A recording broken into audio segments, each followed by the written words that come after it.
I wanted to read something simple and lovely and joyful because that's how I felt all week. This is an excerpt from my novel in progress. It's currently untitled, but in essence, it is a queer love story to the diasporic Asian communities that raised me. It is about a pair of twins, DJ and Vivian, and you don't need to know, and then who they fall in love with, obviously. You don't need to know much more about DJ and Alex who are in this scene, besides maybe that this is not their first kiss, though it does feel like it. And they just finished a meal of tacos and bubble tea on the curb of a mostly empty parking lot in suburban Las Vegas. When they finished eating, they laid back against the concrete. It was late, and it wasn't the best part of town, but safety was fake, and DJ got the sense that Alex was sturdy. It was hard to remember to be scared around Alex. It was cold, but he was warm at his side. It was quiet enough, just the street traffic and the faraway mariachi blasting from the taco truck. DJ had so many questions on the tip of his tongue. Every time Alex moved, he felt it in his whole body. Alex inhaled, and DJ's gaze snapped to him. "What?" he asked. "I'm just breathing," Alex replied, raising an eyebrow. Loud. DJ settled back against the concrete, his heart beating fast. DJ was a coward, but he was still ruled by selfishness. He hadn't cared enough to want anything in so long, and now he cared so much that it felt like it was going to eat him alive. He didn't even know what he was waiting for Alex to say anyway. Alex's hand twitched at his side.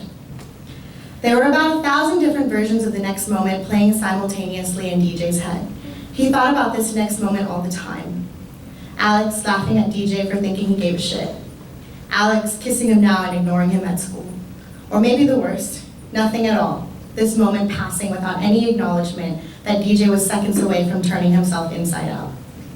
Alex inhaled, and DJ's gaze snapped to him. He was so lucid. He hadn't been this awake in so long. "DJ," Alex said this time. He slid his hand over, across the cold concrete on a curb in the middle of an abandoned Macy's parking lot. He curled his hand over where DJ's fist was clenched at his side.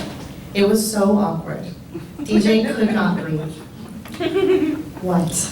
DJ said, his eyes wide without permission. Alex was nervous, DJ realized. His hand was shaking even as his face stayed steady. DJ was a coward, but he was starting to think that maybe he had a choice about that. He unclenched his fist. He turned his palm up. Alex looked at him, his gaze unwavering despite the nerves intense. No one had ever cared to look at DJ like that before. He looked like there was a lot riding on this, like DJ had some consequence. Alex rolled onto his shoulder, got close enough that DJ could smell the sweetness of the milk tea turned sour on his breath. Finally, Alex squeezed his hand. He said, "Same. DJ's eyebrows furrowed together. "What?" Alex lifted their hands. He got a little closer, close enough to brush the tip of his nose against DJ's. DJ felt like the whole world was holding still. He didn't know what to do. "Me and you. This. Us." Alex got closer still. Their lips brushed dry and fleeting. DJ chased after him when he moved away, greedy. "I'm bad at this," Alex said quietly. "Bad at what?" DJ asked, his mind blank, breath unmoving in his lungs. "Being homo?" "Idiot," Alex said, but he reached up to push DJ's hair out of his face. "Feelings." "Oh," DJ said. He didn't know how to say, "I've been high for 1.5 years, so I didn't have to have any, but then I met you and that stopped working."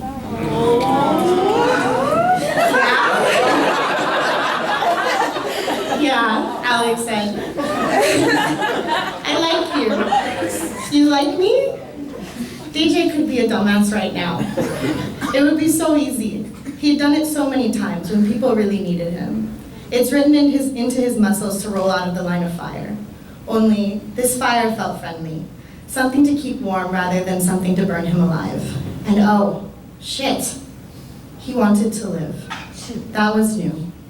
The feeling had been building, but it was undeniable now, full and hopeful in his chest, the most terrifying thing that had ever come over him. DJ said. Alex was so close.